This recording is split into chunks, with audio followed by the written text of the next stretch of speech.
Halo teman-teman semuanya, aku Vicky Panda dan kali ini aku mau bacain cerita pendek karya Raditya Dika. Judulnya Gendong. Aku suka banget sama cerita ini dan semoga kalian juga suka. Selamat mendengarkan.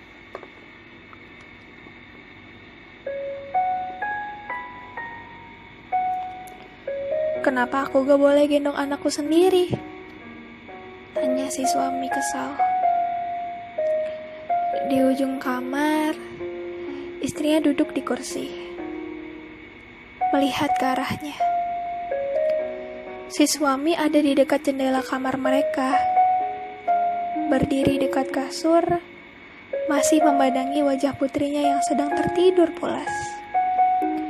Istrinya berkata, "Kasihan, dia baru tidur, nanti terbangun." "Tapi kan aku bapaknya. Gak apa-apa juga kalau dia bangun sebentar," kata si suami. Istrinya menjawab dengan sabar, "Tapi aku ibunya. Dan anak kamu umurnya baru 5 tahun. Butuh tidur nyenyak biar dia tumbuh besar." Kalau udah begini, si suami mengalah. Seorang ibu tahu yang terbaik untuk anaknya. Apalagi anak ini, anak satu-satunya. Cahaya bulan yang redup masuk dari jendela, jatuh tepat di kemeja hijau lusuh yang suami pakai. Dia masih tak rela, hanya bisa melihat anaknya tidur dengan mulut setengah terbuka, tanda tidurnya terlalu pulas. Giginya yang mengintip di bawah bibir terlihat putih, seperti susu yang masih segar. Lagian, kalau anaknya udah digendong, kamu mau apain? Tanya si istri. Diliatin aja gitu. Pertama-tama, kata si suami, aku mau kecup jidatnya. Karena setiap pulang selesai mencari uang, hanya dahi itu yang bisa melarutkan rasa capek yang terkumpul. Aneh loh, bisa lenyap, gak bersisa. Terus, tanya istri.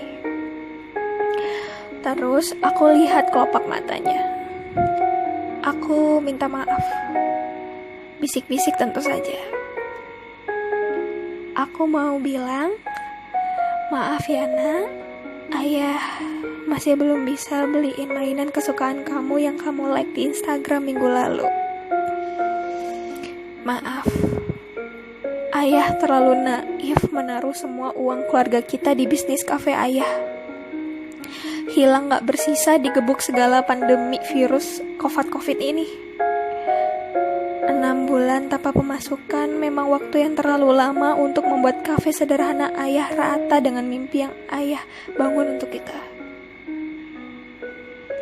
Lalu aku akan bilang, percayalah, ayah sedang berusaha untuk mencari uang kembali agar kita bisa berhenti makan sekali sehari. Agar kamu bisa ikutan beli es krim Magnum yang anak komplek sebelah suka makan sore-sore.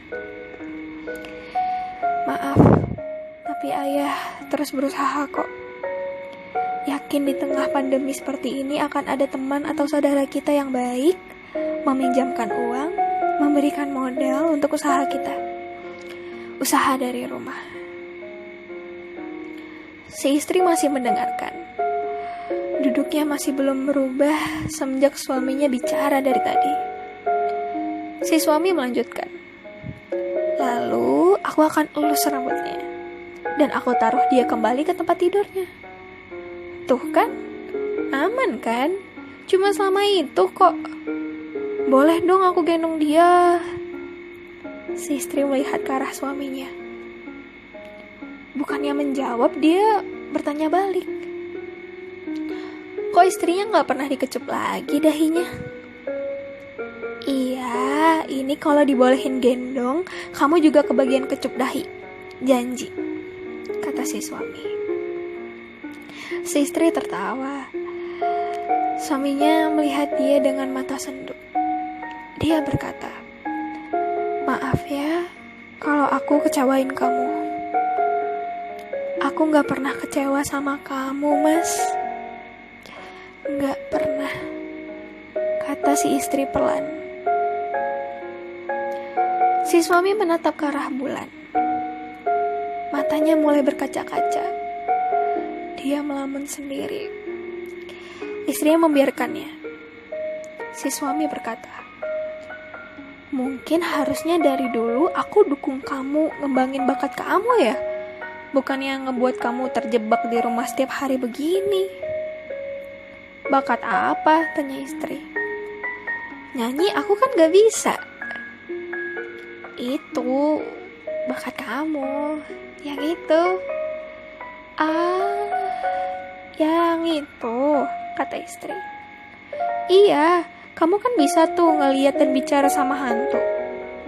Aku lihat banyak yang sukses jadi content creator, bikin YouTube, bikin buku, masuk TV. Seharusnya aku lebih dukung kamu ya.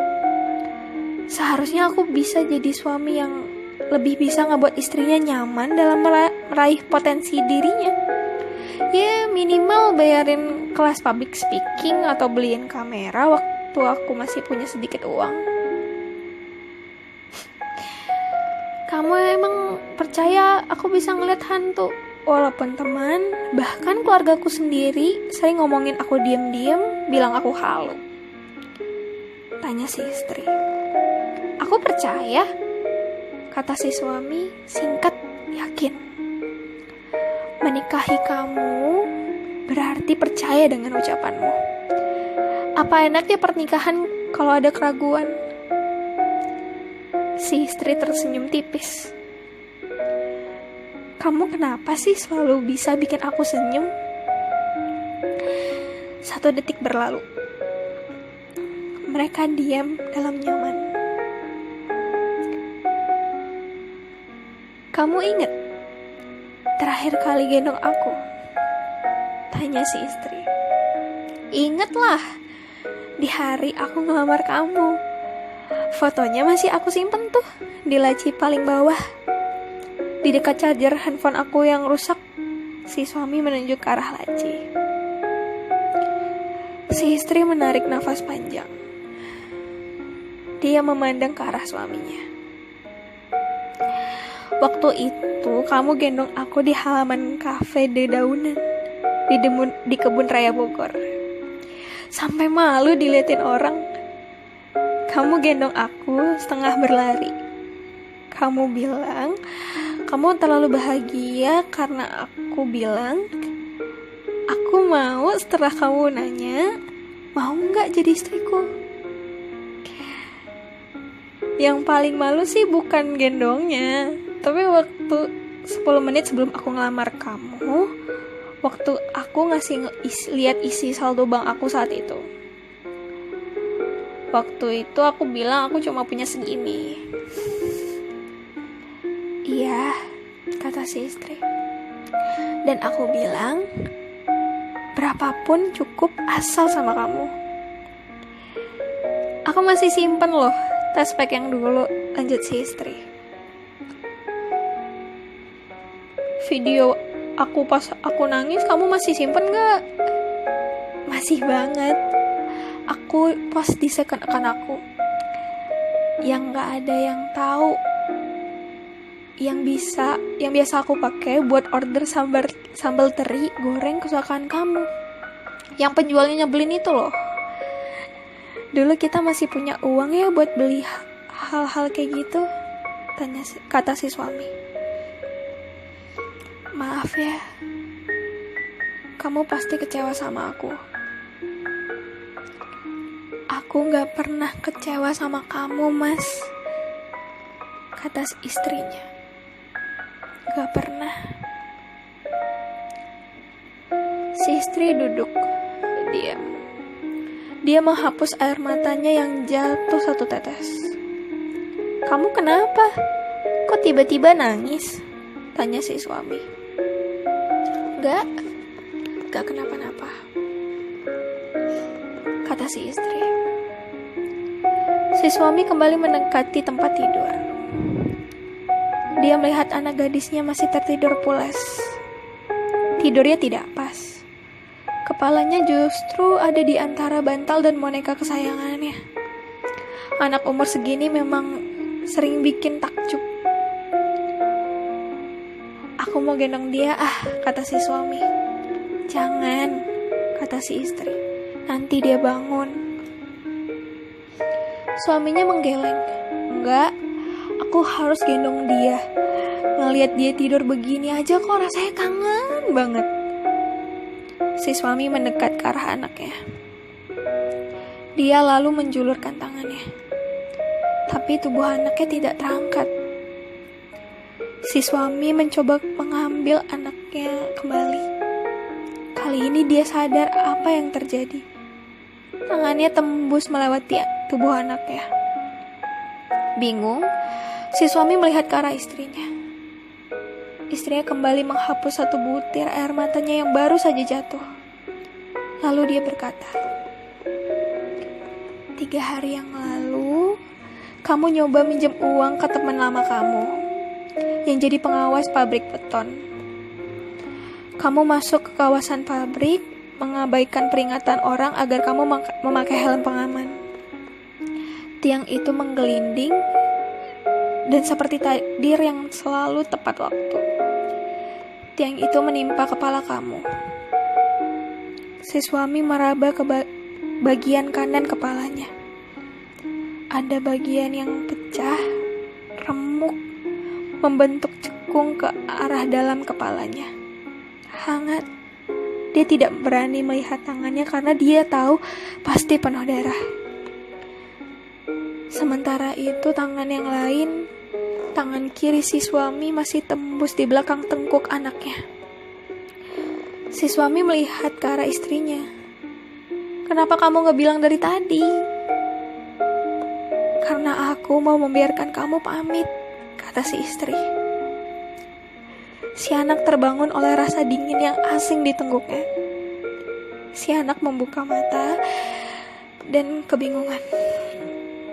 Si anak lalu duduk, dia melihat ibunya sedang menyekap pipi yang basah. Si anak lalu melihat ke arah depan. Dia tidak melihat apa-apa, hanya mereka berdua di ruangan ini, dan cahaya bulan yang jatuh ke tembok. Sejenak, si anak merasakan rindu yang sangat deras di dadanya, seolah ada simbol kusut yang ditarik-tarik ke segala arah. Dia tahu, dia rindu digendong ayahnya.